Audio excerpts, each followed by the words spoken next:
ልዩ ኃይሉን ከኢትዮጵያ ጋር አዋህዶ በግብጽ ላይ ከፍተኛ ስጋት ሊሆን የሚችል ጥምረትን ይፈጥራል።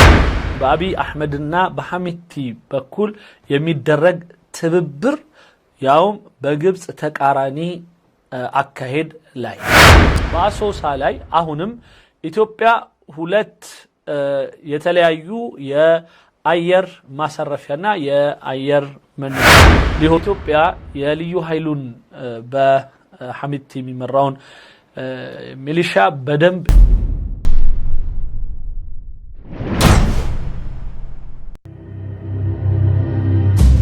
غارات مكثفة تقطع خطوط إمداد قوات الدعم السريع عبر ليبيا وتشاد. بليبيانا بتشاد بكل يا ليو هايلو بسودان مالتنا كفتنيا هنا يتقات زمچاوچن يفصمنو بعبد الفتاح البرهان ومصر تنتشر عسكريا في إريتريا وجيبوتي. ግብጽ ደግሞ በኤርትራና በጅቡቲ እየተሰራጨች ነው ይላል። أسطولون مالت يا ملهك نو يا بحر هايلاتشو almost ارترا أسبا كبابي كزام جيبوتي أكبابي ينجببا ويم دمو زا كبابي even بأسبا كبابي يا وتدراي بيز ما يزن دبي فلقم ويم دمو يازن دهونا بتام سممناتوش وستلوست دادرقو كعبد مانو كإسايس أفوركي هن نجاروش يسمانو ለማንኛውም ይሄንን አስቀድሜ ከዛ በመሃል ደግሞ ያስመራውን የዚህ ሰልፍ የተባለውን ጉዳይና የተገደሉት ሰዎችን አስመልክቶ የዘገበውንም ኤርትራውያን እና ያለን እንደዚሁም ደግሞ ተጨማሪ በኤርትራና በጅቡቲ ጉዳይ ላይ የግብጽ እንቅስቃሴ ኦልሞስት ማለት እውነት እንዲመስል የተለያዩ አካይዶችን እየሄዱበት እንደሆነ የሚያሳይ ነገር አለ። እሱንም አብረና ያለን عادت الضربات الجوية المكثفة لتستهدف قوافل إمداد قوات الدعم السريع، لكنها لم تقتصر هذه المرة على المثلث الحدودي بين السودان ومصر وليبيا. يا جبس عهونم ليلاو يا جبس أوروبلانوش بتلايو دعم السريع ويم دقمون ليو هايلن يمي مجبو يهونو ويم يمي دقفو يهونو مانين يوم كليبيا كتشاد أكبابي يمين كساكسو هايلوتشن بتلايو يا አየር ኃይል ድብደባ እየተፈጸመባቸው ነው ይላል። እንግዲህ በውስጥ ተጣዋቂነት እነሱን ዳይሬክትሊ እየነገሩን ያሉት ግብጽ እየደበደባቻቸው ነው ለማለት ነው። بل امتدت إلى العمق وصولا إلى الحدود بين السودان وتشاد. ስለዚህ ይህ ድብደባ ግን በሱዳን ሊቢያና ግብጽ ሙሰለስ ሚሉት አለ ትሪያንግሉ ቦታ ላይ ብቻ የታሰረ ሳይሆን ከዛም ያለፈ በሆነ መልኩ ወደ ሱዳን ጠለቅ ብሎ እና ወደ ቻድም ጠጋ ብሎ يدبدب. استهداف خطوط إمداد الدعم السريع في هذا المسار الصحراوي المعقد اعتبره مراقبون تطورا نوعيا في بنك الأهداف. አሁን ላይ የተለያዩ ታዛቢዎች እንደሚናገሩት የልዩ ኃይሉ ላይ እየተሰነዘረ ያለውን ይህ አይነቱን ድብደባ በጣም بأينة ليو يهونا سيلو يقلسوتا. يقول خناق أكثر على هذه القوات. يأتي هذا التطور عقب إعلان مصر قبل أيام أن تقسيم السودان خط أحمر.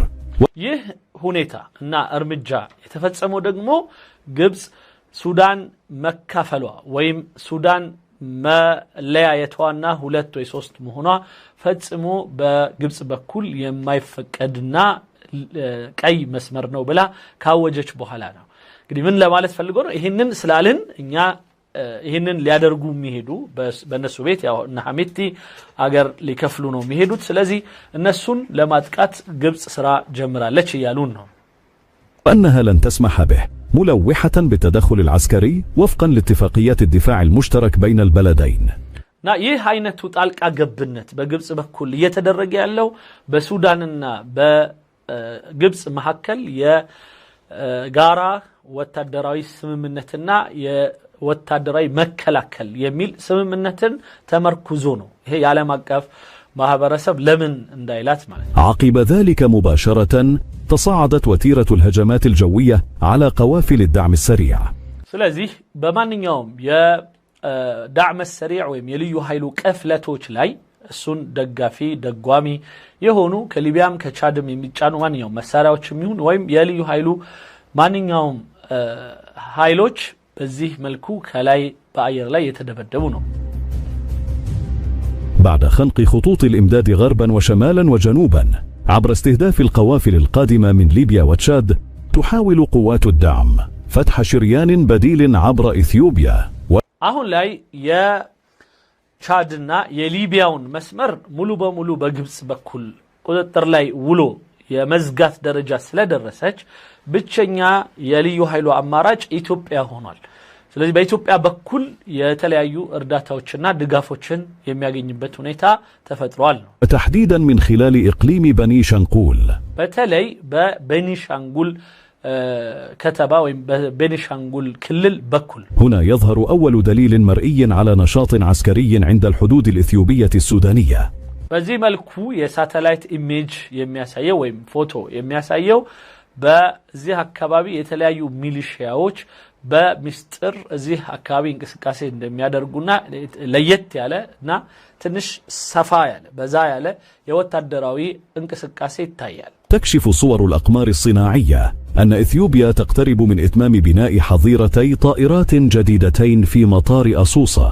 بأسوسا لاي أهونم إثيوبيا ሁለት የተለያዩ የአየር ማሰረፊያና የአየር መነሻ ሊሆኑ የሚችሉ ወይም የኤርፕሌን መሰረት የሆነ ቤዝ የሆነ ነገር እየሰራች እንደሆነ ያሳያል። صمة إقليم بني شنقول بالقرب بنشانغول ከተማ قرب من الحدود السودانية ይህም በሱዳን ድንበር በጣም የቀረበ ቦታ ላይ ويرجح أن الحظيرتين مخصصتان لاستيعاب الطائرات المسيرة المقاتلة التي ይህም አካባቢው በዚህ መልኩ የአየር ማረፊያና መነሻ ተደርጎ እየተዘጋጀ ያለው ለተለያዩ የአየር ላይ ድብደባዎች ለድሮኖች ለመሳሰሉት መነሻና ማረፊያ እንዲሆኑ ዝግጅት ለማድረግ ነው። ሁለት ቦታ ማለት تستخدمها قوات الدعم السريع كما ሁሉ በኒሻንጉል ዳር ላይ ከሱዳን ድንበር አካባቢ የሚሰራው ይህ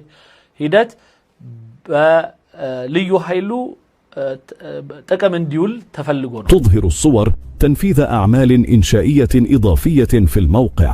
يعتقد በዚህ መልኩ የዚህ የኤርፖርት ማስፋፋት እና የአየር ማረፊያ ቦታ ማዘጋጀት በአዲስ መልኩ እየተሰራ መሆኑን አይተናል። أنها تجهيزات لوجستية عسكرية ستخصص لعناصر الدعم السريع وربما تستخدم كمراكز تدريب. ይህ ሁሉ ለተለያዩ አውሮፕላኖች መነሻና ማረፊያ ብቻም ሳይሆን እንደዚሁ የአየር ላይ የተለያዩ የልዩ ኃይሉ ጥቃት ማድረሻ እንዲሆኑ ልምምድ ማድረጊያም ጭምር ናቸው። تدعم إثيوبيا تحركات قوات الدعم السريع باتجاه ولاية النيل الأزرق. በጥቁር አባይ በሚባለው አካባቢ ላይ ኢትዮጵያ የልዩ ኃይሉን በሐሚቲ የሚመራውን ሚሊሻ በደንብ እየደገፈች ነው። ملاصقة للحدود والقريبة للغاية من سد النهضة. ይህ አካባቢ ደግሞ በጣም ለህዳሴ ግድቡ ቅርብና ለሱዳንም ድንበር በጣም የተቀረበ ቦታ ነው። هو تحرك تعتبره مصر خطا أحمر لأنه يعني تحكم كل من آبي أحمد وحليفه محمد حمدان دقلو في شريان النيل. ይህ እንቅስቃሴ ለግብጽ ቀይ መስመር ተደርጎ ይታሰባል። ምክንያቱም በአቢይ አህመድና በሐሚቲ በኩል የሚደረግ ትብብር يوم بجبس تقاراني أكهد لاي.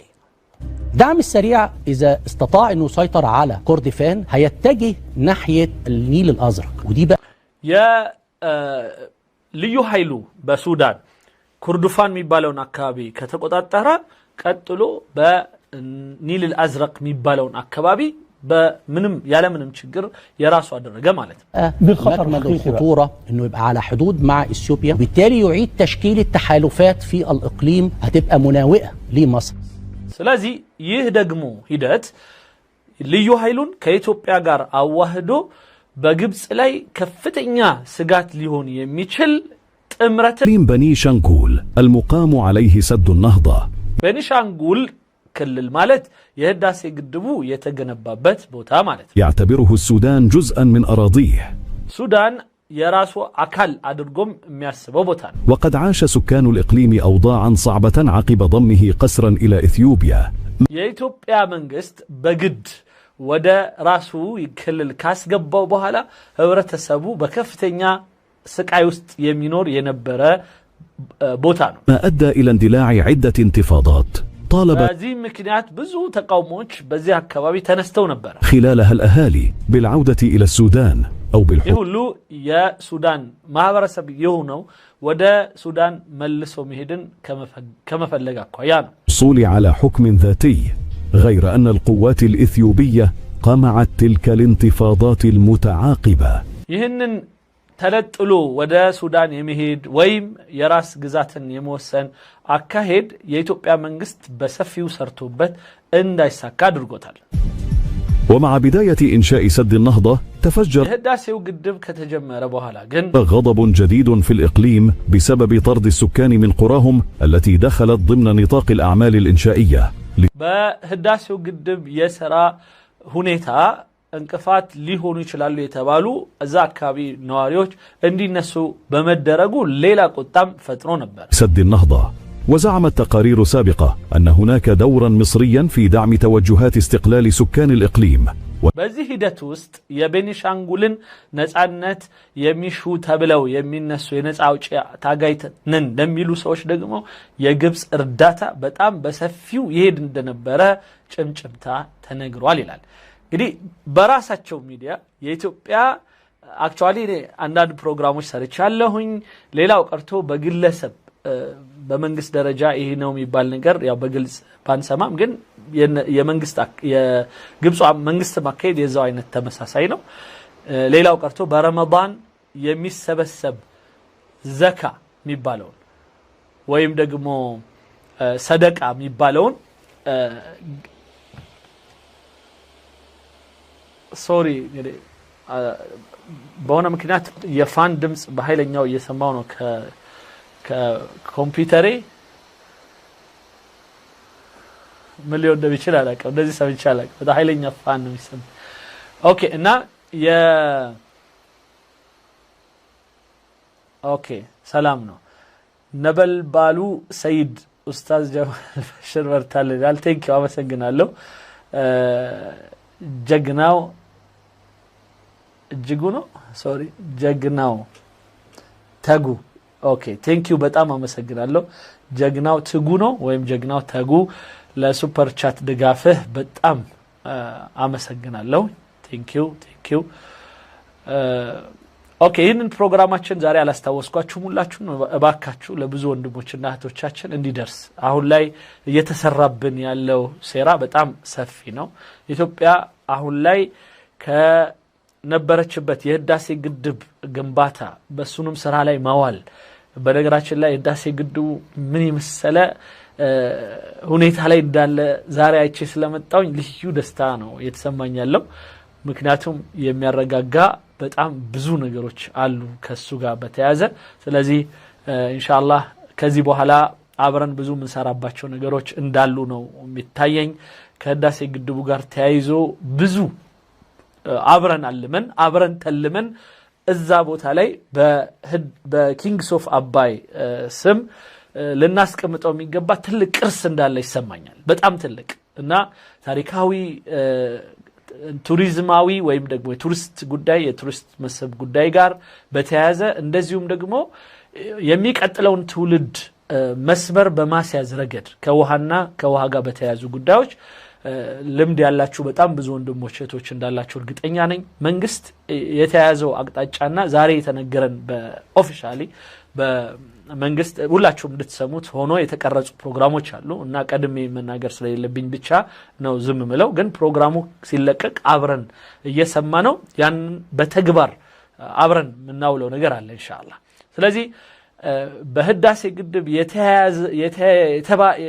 የተያያዘው ነገር በቃ በጣም ያደማቸው ማለት ለጠላት ማለት ነውና ለክፉ ኃይሎች እስካሁን ድረስ በዚህ ውሃ እየተጠቀሙ እኛን ሲጎዱ የነበሩ ሰዎች አሁን ላይ ከዚህ ውሃ ምንም እንዳንጠቀም የሚችሉትን ሁሉ ይሰራሉ።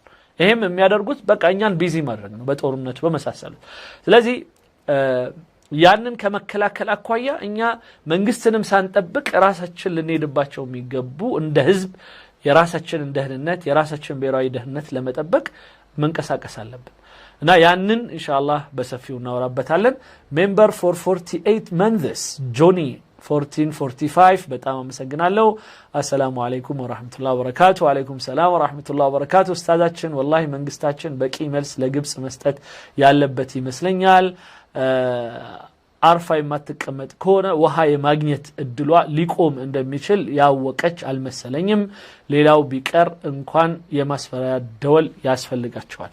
በመሰረቱ አሁን እንዲህ የሚንፈራፈሩት በጣም መጨረሻ ላይ የኢትዮጵያ አቋምን ኦልሞስት በደንብ አድርጎ ፋርም ያረጋ በደንብ አቋሟ ምንም የፈረጠመ መሆኑን የሚያሳይ የመጨረሻው መግለጫ ከባድ ነበር፣ በጣም ከባድ ነበር ለግብጽ። ምክንያቱም በኢትዮጵያ ደረጃ እንደዚህ ፍርጥ ያለ ከውጭ ጉዳይ ሚኒስትር ቢሮ በዚህ መልኩ የግልጽ የሆነ መግለጫ ብዙ ተሰጥቶ ያውቃል እና ከዚህ በኋላ እርምሽን አውጪ አይነት ነው በደንብ የተገለጸላት። ስለዚህ ያ ይመስለኛል አሁን የሁሉ መንፈራፈር ያመጣው።